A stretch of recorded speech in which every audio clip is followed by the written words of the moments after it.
नमस्कार दोस्तों, मैं आप लोगों का दोस्त और स्टेनो कॉर्नर का होस्ट आप लोगों का एक बार फिर स्टेनो कॉर्नर में स्वागत करता हूं। दोस्तों, आज हम लिखने जा रहे हैं 500 शब्दों की हिंदी डिक्टेशन, जिसकी गति रहेगी 50 शब्द प्रति मिनट। तो आइए तैयार हो जाइए। Ready, 1 2 3 start.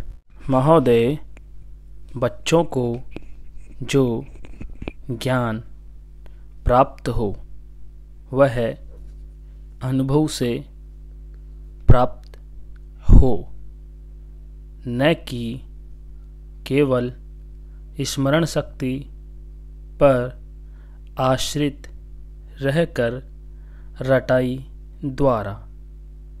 उन्होंने सोचा था और उच्चतम शिक्षा शास्त्रियों का भी यही विचार है कि इस प्रकार से ज्ञान प्राप्त बच्चों में जागरूकता, कार्यकुशलता, स्वतंत्र भावना पैदा करता है, जो इस जीवन के संग्राम में बहुत सहायक हो सकता है।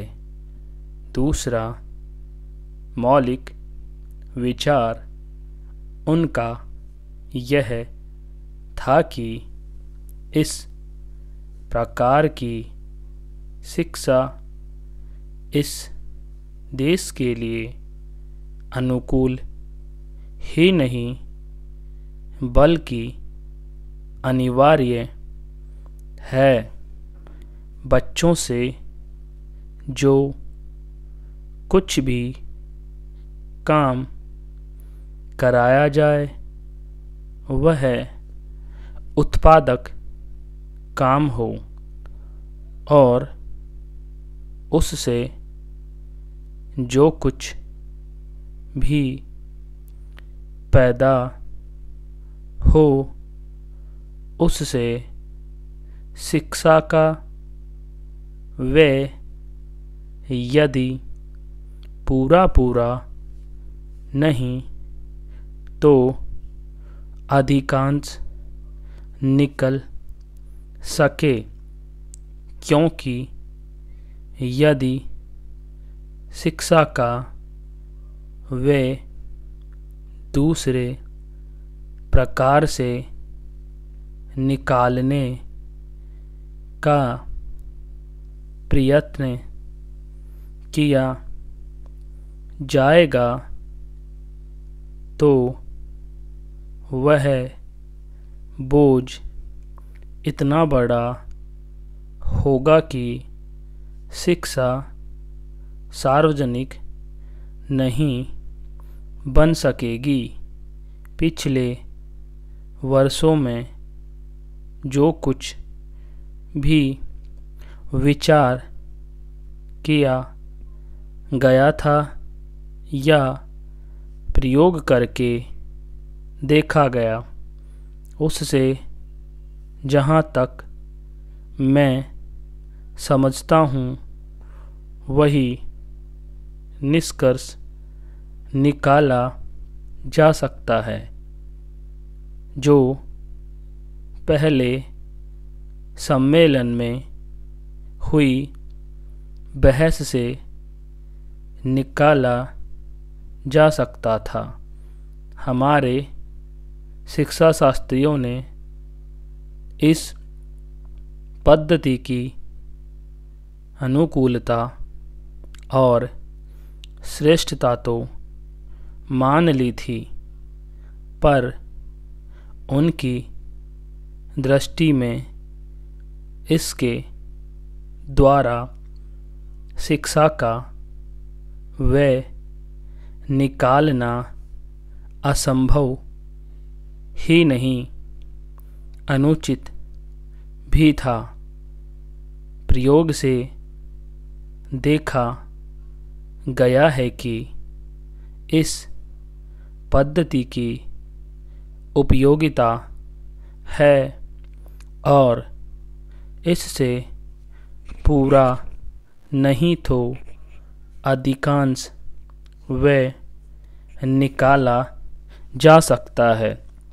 यह मैं प्राथमिक और माध्यमिक शिक्षा के संबंध में कह रहा हूँ। उच्च कोटि की शिक्षा के संबंध में अभी प्रयोग नहीं के बराबर हुआ है, इसलिए उसके संबंध में अभी कुछ भी कहना संभव नहीं है।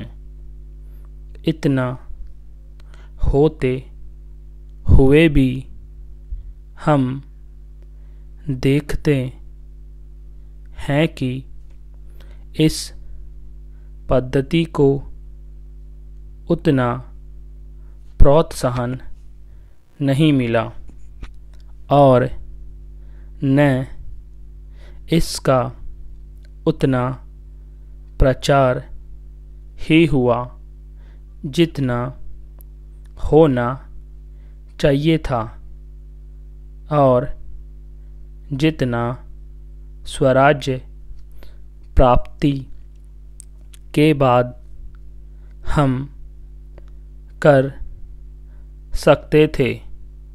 इसका कारण जहाँ तक मैं समझता हूँ यही है कि इसकी उपयोगिता प्रमाणित होने पर भी पुरानी पद्धति पर जो आस्था थी वह अभी दूर नहीं हुई है और इसी कारण शिक्षा के काम में जो व्यक्ति लगे हुए हैं उनका न तो इस ओर ध्यान गया है और न उन्होंने इस विषय पर गहराई से चिंतन किया है। आज भी हम इतना ही कह सकते हैं कि इस पद्धति का अभी केवल प्रयोग ही किया जा रहा है। इसे राष्ट्रीय कार्यक्रम मानकर हमारी सरकार ने उसको चालू करने का निश्चय नहीं किया और क्रियात्मक रूप से कुछ करने की बात तो नहीं के बराबर ही है। उसका परिणाम यह हुआ है कि पुरानी पद्धति की संस्थाएं दिन प्रतिदिन बढ़ती जा रही है और शिक्षा पर सरकार जो कुछ भी व्यय कर सकती है या करना चाहती है उसका बहुत बड़ा अंश उस पद्धति को ही बनाए रखने में व्यय हो रहा है और इस पद्धति को बहुत कम प्रोत्साहन मिला है। मेरा अपना विश्वास है कि शिक्षा में मौलिक परिवर्तन अवश्य किया जाएगा। धन्यवाद दोस्तों। तो ये प्रैक्टिस स्पीड है, आप लोग इसको लिखिए, सुलेख के तौर पर आप इसको लिखिए आराम से।